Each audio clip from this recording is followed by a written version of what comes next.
সম্প্রতি সামাজিক যোগাযোগ মাধ্যমে কয়েকটি নাচের ভিডিও ভাইরাল হয়। সেখানে দেখা যায় একটি পুরুষ ভোজপুরি গানের তালে নাচছেন। নাচের সময় মাঝে মধ্যে কোনো পুরুষকে জড়িয়ে ধরে কোমর নাচিয়ে নাচিয়ে উত্তেজিত করার চেষ্টা করছে।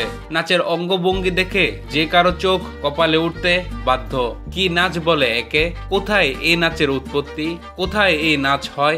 আজকের ভিডিওতে থাকছে এই নাচের ইতিকথা।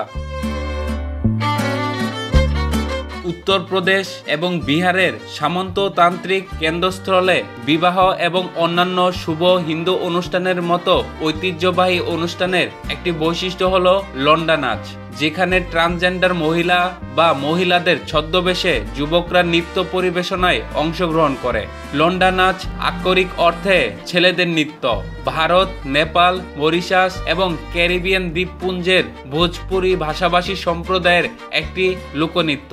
এটি কেবলমাত্র পুরুষদের দ্বারা পরিবেশিত হয়, যা লন্ডা নামে পরিচিত মহিলাদের পোশাক পরে হয়।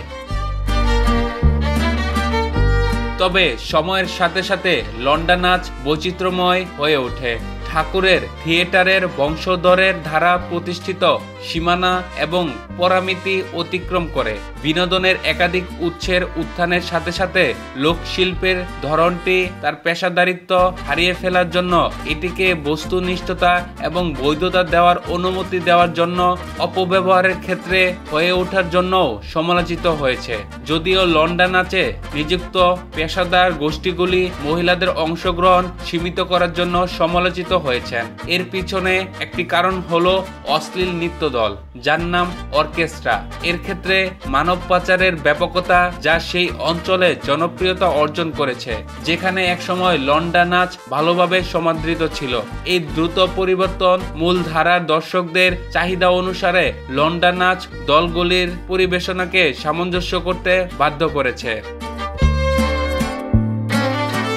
এই লোকনৃত্যের প্রথম উল্লেখ পাওয়া যায় একাদশ শতাব্দীতে, যা ভোজপুরি অঞ্চলে টিকেছিল, এবং ঊনবিংশ শতাব্দীতে প্রাচীন শিল্পকে জনগণের থিয়েটারের রূপান্তরিত করার এই ধারণাটি ভিখারি ঠাকুর দ্বারা ধারণা করা হয়েছিল, যাকে এটি জনপ্রিয় করার জন্য কৃতিত্ব দেওয়া হয়। বিংশ শতাব্দীর প্রথম কয়েক দশকে যখন বিশ্ব নিপীড়িতদের অধিকার স্বীকৃতির জন্য বিপ্লবী পরিবর্তন প্রত্যক্ষ করেছিল, তখন ভিখারি ঠাকুর কৃষি মঞ্চের মাধ্যমে তাদের অবিরাম সংগ্রাম এবং বেঁচে থাকার প্রবৃত্তি প্রদর্শন করেছিলেন, যা কথ্য ভাষায় লন্ডা নাচ নামে পরিচিত হয়েছিল, যার মধ্যে ছিল গান, নৃত্য, কৌতুক, ব্যঙ্গ, প্যারোডি, এবং যেখানে পুরুষরা সারা রাত ধরে পরিবেশনায় নারীদের ছদ্মবেশ ধারণ করে।